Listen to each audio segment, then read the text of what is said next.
વિસાવદરના ધારાસભ્ય ગોપાલ ઇટાલિયાને મોરબીના ધારાસભ્ય ક્રાંતિ અમૃતિયાએ ચેલેન્જ આપતા વિવાદ થયો છે। મોરબીમાં ભાજપના નેતા અજય લોરિયાએ આ બાબતે ક્રાંતિ અમૃતિયાને લોકોના કામ કરવાની સલાહ આપી છે। ત્યારે મોરબીના લોકોએ પણ સમસ્યાઓને લઈને ધારાસભ્ય ક્રાંતિ અમૃતિયા વિરુદ્ધ રોષ વ્યક્ત કર્યો।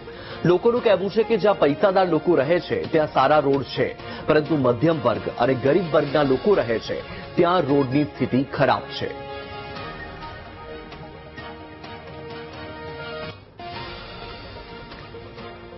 તો ચેલેન્જ પોલિટિક્સની વચ્ચે હવે જનતામાં પણ રોષ જોવા મળી રહ્યો છે। લોકોએ ધારાસભ્ય ક્રાંતિ અમૃતિયા વિરુદ્ધ રોષ વ્યક્ત કર્યો અને ભેદભાવનો આક્ષેપ કર્યો છે, ભેદભાવનો આરોપ લગાવ્યો છે।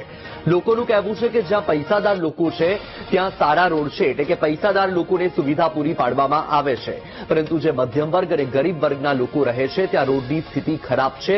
એટલે કે જે મધ્યમ વર્ગના અને ગરીબ વર્ગના લોકો રહે છે ત્યાં લોકો સુવિધાથી વંચિત છે। અને આ મોરબીના જે ધારાસભ્ય છે ક્રાંતિ અમૃતિયા, તેમની વિરુદ્ધ લોકોએ રોષ ઠાલવતા આ આરોપ લગાવ્યા છે। એક તરફ જ્યાં ધારાસભ્ય ક્રાંતિ અમૃતિયાએ ગોપાલ ઇટાલિયાને ચેલેન્જ આપી હતી, તો બાદમાં ધારાસભ્ય ગોપાલ ઇટાલિયાએ પણ ધારાસભ્ય ક્રાંતિ અમૃતિયાને ચેલેન્જ આપી હતી। અને આ ચેલેન્જ પોલિટિક્સની અંદર અનેક જે નેતાઓ અને અગ્રણીઓ છે તેમની પણ એન્ટ્રી થઈ અને હવે તેની વચ્ચે જે જનતા છે મોરબીની, તેમનામાં પણ ભારોભાર રોષ જોવા મળ્યો।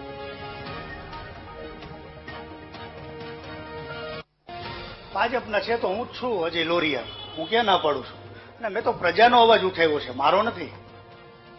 અને 5 દિવસથી આ પ્રશ્નના જે કહેવાય પાણીના પ્રશ્ન હતા, વરસાદના પ્રશ્ન હતા અને પબ્લિક વચ્ચે કોઈ જાય એમ નહોતું, ત્યારે અજય લોરિયા જ ખુલ્લી છાતીએ ગયો।